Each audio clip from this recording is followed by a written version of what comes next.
Hi friends, welcome back to my YouTube channel Shubha Manu vlogs.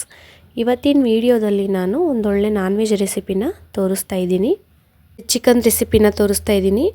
ಎರಡು ರೀತಿಯ chicken ರೆಸಿಪಿನ ಈ ವಿಡಿಯೋದಲ್ಲಿ ತೋರಿಸ್ತಾ ಇದ್ದೀನಿ. ಹಾಗಾದರೆ ತಡ ಮಾಡೋದು ಬೇಡ, ಬನ್ನಿ ನೋಡೋಣ ರೆಸಿಪಿನ ಹೇಗೆ ಮಾಡೋದು ಅಂತ.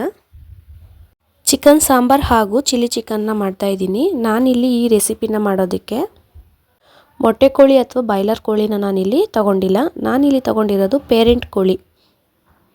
ಆಲ್ರೆಡಿ ಈ ಕೋಳಿ ಮಾಂಸನ ತಿಂದಿರೋರಿಗೆ ಇದೇನು ಹೊಸ್ತು ಅಂತ ಅನಿಸಲ್ಲ. ಬಟ್ ಯಾರೆಲ್ಲ ಪೇರೆಂಟ್ ಕೋಳಿ ಬಗ್ಗೆ ತಿಳ್ಕೊಂಡಿಲ್ಲ ಅಥವಾ ಅದರ ರೆಸಿಪಿನ ಮಾಡ್ಕೊಂಡು ತಿಂದಿಲ್ಲ ಅವರಿಗೆ ಇದು ಹೊಸ್ತು ಅನಿಸುತ್ತೆ. ಇದೊಂದು ಮೊಟ್ಟೆ ಇಡುವಂಥ ಕೋಳಿಯಾಗಿರುತ್ತೆ. ನಾನಿದ್ರ ಬಗ್ಗೆ ವಿಡಿಯೋದಲ್ಲಿ ಮುಂದೆ ಹೇಳ್ತಾ ಬರ್ತೀನಿ. ನಾನಿಲ್ಲಿ ಅದು ಸುಮಾರು ಒಂದು 5-6 kg ಅಷ್ಟು ಇರುತ್ತೆ ಕೋಳಿ. ಅದು ಒಂದೇ ಕೋಳಿನೇ 5-6 kg ಅಷ್ಟು ಇರುತ್ತೆ. ನಮ್ಮ ಮನೆಯವರು ಅದನ್ನು ಕ್ಲೀನ್ ಮಾಡಿಸ್ಕೊಂಡು ತೊಗೊಂಡು ಬಂದಿದ್ದಾರೆ. ನಾನಿಲ್ಲಿ ಸ್ವಲ್ಪ ಕಂಡ ಇರೋವಂಥದ್ದು, ಮೂಳೆ ಇಲ್ಲದೆ ಇರೋವಂಥದ್ದೆಲ್ಲ ಸ್ವಲ್ಪ ತೆಗೆದಿಡ್ತಾ ಇದ್ದೀನಿ. ಏಕೆಂದರೆ ಚಿಲ್ಲಿ ಚಿಕನ್ ಮಾಡೋದಕ್ಕೆ ಸ್ವಲ್ಪ ಮೂಳೆ ಸ್ವಲ್ಪ ಜಾಸ್ತಿ ಕಂಡ ಇರೋವಂಥದ್ದನ್ನ ತೆಗೆದಿಡ್ತಾ ಇದ್ದೀನಿ. ಇನ್ನೆಲ್ಲ ಉಳಿದಿದ್ದು ಚರ್ಮ ಆ ಥರ ಎಲ್ಲ ಕತ್ತು ಕಾಲೆಲ್ಲ ಇರೋದೆಲ್ಲ ಸಾಂಬಾರನ್ನ ಮಾಡ್ಕೊಳ್ಳೋಣ ಅಂತ. ಮತ್ತು ಅದು ಮೊಟ್ಟೆ ಗುದಿ, ತೊಳ್ಳೆ, ಗುಂಡ್ಕಾಯಿ, ಮೊಟ್ಟೆ, ಅದ್ರ ಮೊಟ್ಟೆ ಎಲ್ಲ ಸಣ್ಣ ಸಣ್ಣ ಮೊಟ್ಟೆ ಎಲ್ಲನೂ ತೊಳೆದು ಇಟ್ಕೊಂಡಿದ್ದೀನಿ. ನೆಕ್ಸ್ಟ್ ನಾನಿಲ್ಲಿ ಚಿಕನ್ನ ಹುರ್ಕೊಳ್ಳೋದಕ್ಕೆ ಅಂತ ಸ್ವಲ್ಪ ಪುದೀನ, ಕೊತ್ತಂಬರಿ ಸೊಪ್ಪು, ಬೆಳ್ಳುಳ್ಳಿ, ಈರುಳ್ಳಿ, ಸ್ವಲ್ಪ ಶುಂಠಿನ ಕಟ್ ಮಾಡಿ ಇಟ್ಕೊಂಡಿದ್ದೀನಿ. ಅದನ್ನು ನುಣ್ಣಗೆ ಇವಾಗ ಪೇಸ್ಟ್ ಮಾಡ್ಕೊತಾ ಇದ್ದೀನಿ. ನೆಕ್ಸ್ಟ್ ನಾನಿಲ್ಲಿ ಒಂದು ಕುಕ್ಕರ್ನ ಬಿಸಿಗಿಟ್ಟು ಅದಕ್ಕೆ ಸ್ವಲ್ಪ ಎಣ್ಣೆನ ಹಾಕ್ತಾಯಿದ್ದೀನಿ. ರುಬ್ಬಿದಂಥ ಪೇಸ್ಟನ್ನ ಅದಕ್ಕೆ ಹಾಕಿ ಹಸಿ ವಾಸನೆ ಹೋಗೋವರೆಗೂ ಅದನ್ನು ಹುರ್ಕೋತಾ ಇದ್ದೀನಿ. ಚಿಕನ್ ಮಾಡುವಾಗ ಈ ರೀತಿ ಪೇಸ್ಟನ್ನ ಮಾಡಿಕೊಂಡು ಹಾಕೊಳ್ಳೋದ್ರಿಂದ ಘಮ ತುಂಬ ಚೆನ್ನಾಗಿರುತ್ತೆ. ಚಿಕನ್ ಹಾಕ್ತೇನೆ ಚಿಕನ್ ಮಾಡ್ತಾಯಿದ್ದೀವಿ ಅನ್ನೋ ಫ್ಲೇವರ್ ಬರುತ್ತೆ. ನೆಕ್ಸ್ಟ್ ಇದ್ರ ಹಸಿ ವಾಸನೆ ಹೋಗೋವರೆಗೂ ಹುರ್ಕೊಂಡು ಅದಕ್ಕೆ ತೊಳೆದಿಟ್ಕೊಂಡಿರುವಂಥ ಪೇರೆಂಟ್ ಕೋಳಿನ ಹಾಕೋತಾ ಇದ್ದೀನಿ.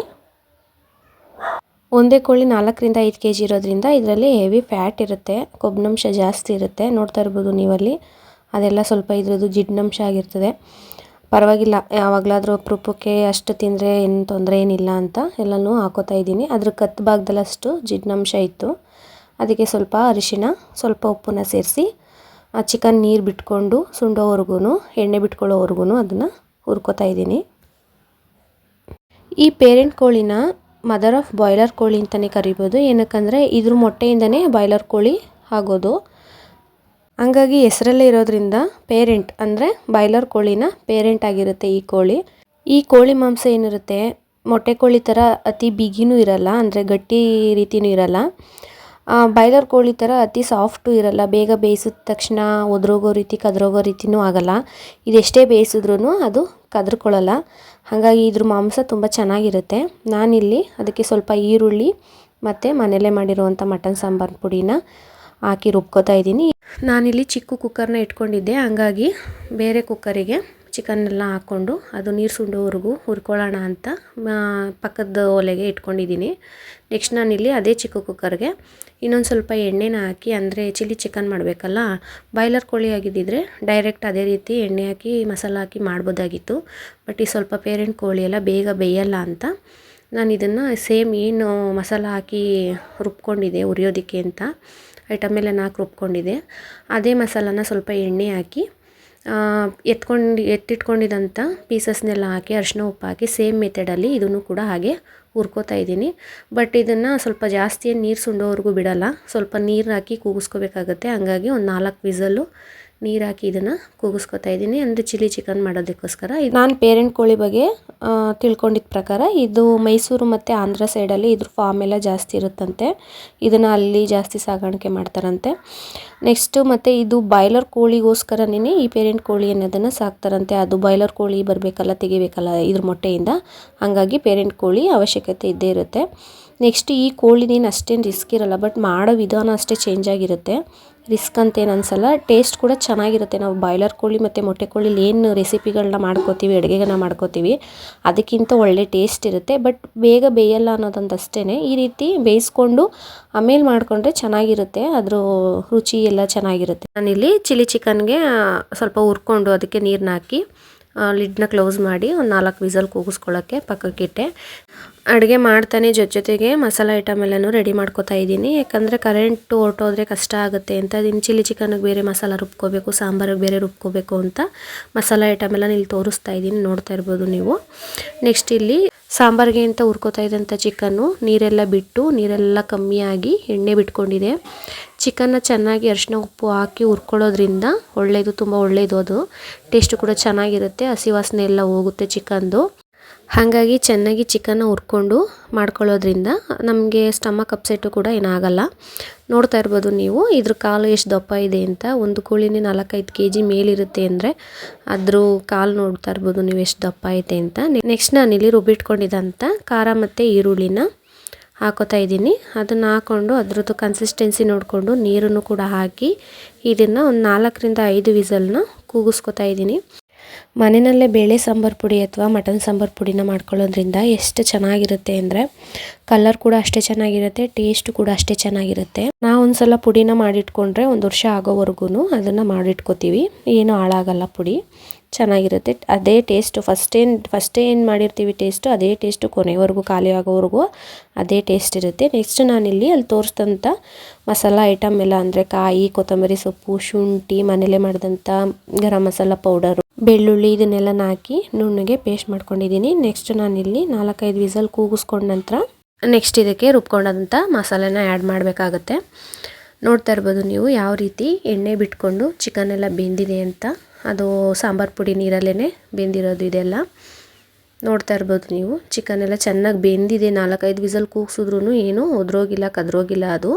ನೆಕ್ಸ್ಟು ರುಬ್ಬಿಟ್ಕೊಂಡಿದ್ದಂಥ ಮಸಾಲಾನ ಅದಕ್ಕೆ ಸೇರಿಸ್ಕೊತಾ ಇದ್ದೀನಿ.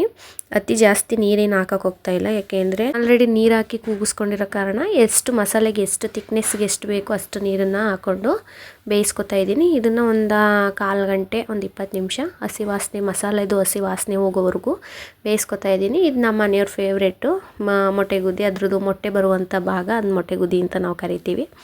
ಅದು ನಮ್ಮ ಮನೆಯವ್ರಿಗೆ ಇಷ್ಟ, ನನಗೂ ಇಷ್ಟ. ಅದನ್ನು ಇಬ್ಬರು ಗುದ್ದಾಡ್ಕೊಂಡು ಅವ್ರು ಅರ್ಧ ನಾನು ಅರ್ಧ ತಿಂತೀವಿ. ಈಗ ಚೆನ್ನಾಗಿ ಬೆಂದಂಥ ಸಾಂಬಾರು ರೆಡಿಯಾಗಿದೆ, ಪೇರೆಂಟ್ ಕೋಳಿ ಸಾಂಬಾರು. ನೋಡ್ತಾ ಇರ್ಬೋದು ಯಾವ ರೀತಿ ಇದೆ ಅಂತ.